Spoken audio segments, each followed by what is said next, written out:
সবাই মিলে আসলাম। মুজাহিদ মিডিয়া ইসলামী অঙ্গন ঐতিহ্যবাহী ধরলা নদীর পাড়ে 3 দিন ব্যাপী চরমনাইয়ের বিশাল ইজতেমার মাঠে আমরা দেখতে পাচ্ছি সব জায়গায় এখানে কাজ চলতেছে। ইজতেমার জন্য পরিকল্পনা চলতেছে, স্টেজ বানানো প্রায় শেষের দিকে। অনেকেই এসছেন, এখানে জায়গা রেখে গেছেন, তারা আসবেন। আশেপাশে ছাত্ররা অনেক ব্যস্ত এই কার্যক্রমকে সফলতা মণ্ডিত করার জন্য। তো আপনাদের সকলের দাওয়াত, দিনই দাওয়াত থাকবে, আপনারা সকলেই আসবেন। এখানে আসলে এবং নসিহত, গুরুত্বপূর্ণ নসিহত পেশ করবেন আমিরে মুজাহিদ হযরত মাওলানা রেজাউল করিম পীর সাহেব চরমনাই সাহেব, এবং তার সাথে আরও অতিথি হিসেবে আসবেন হযরত মাওলানা রহমান সিদ্দিকী সাহেব।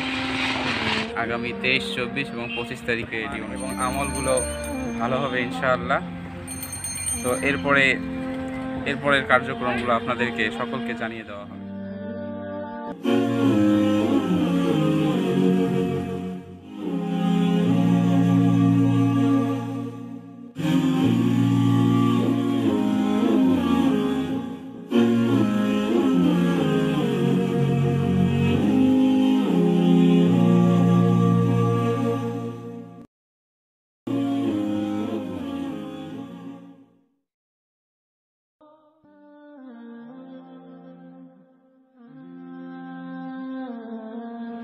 বন্ধুরা, আমি মোহাম্মদ শরীফ ইসলাম, মুজাহিদ মিডিয়ার পক্ষ থেকে।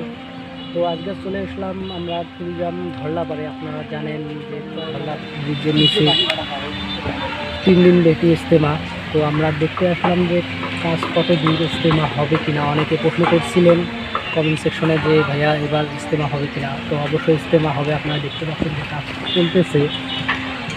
এখনও আমরা মহিলা প্যান্ডেল পাইনি, মহিলা প্যান্ডেল হবে কিনা এটা বিষয়ে আমরা একটু পরে জানাতে চাচ্ছি। আর এবারে বিশেষ আকর্ষণ হিসেবে হাফিজুর রহমান সিদ্দিকী কুয়াকাটা।